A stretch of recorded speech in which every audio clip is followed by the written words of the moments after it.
If you're stuck in this problem, I think you're just quitting a little too soon. It's an example of one of those problems that sounds a lot more complicated than it really is. So let's see what's happening here. It's saying Shauna is renting umbrellas and chairs on the beach. Umbrellas cost $10 to rent and chairs cost 15. She needs to make at least $600 and make a total of 30 rentals, okay? And it's saying U represents umbrellas and C is chairs, okay? C is chairs. And it's $15 for the chairs and $10 for the umbrellas, right? So now if I have one umbrella, it'll be $10. If I have two umbrellas, it'll be 20 and so forth. So really that's just 10U.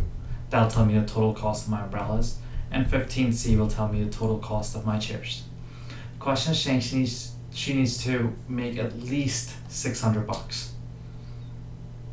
So if I take the total cost she makes from umbrellas and the total cost she makes from chairs, you know that it needs to be at least $600. So this number, or the total cost here, needs to be at least $600. It could be greater, right? But it needs to be at least that much amount. So that's why, let's say if this was, did I do that? Actually, you know what? There you go, I figured out the mistake. So it needs to be at least $600, right? So can it be $700? It can, but if it was 700, would this make sense? It wouldn't, so I know that this needs to be the other way around. So it needs to be at least $600. It could be 600, and that's why it's greater than or equal to.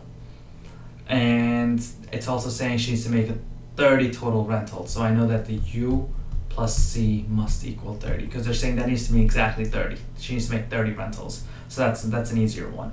So that's why I have this equation and I have this equation. And I'm just going to look at the answer choices and match it up, and it looks like it's going to be answer choice D. 10U plus 15C is greater than or equal to 600. And then U plus C has to equal 30.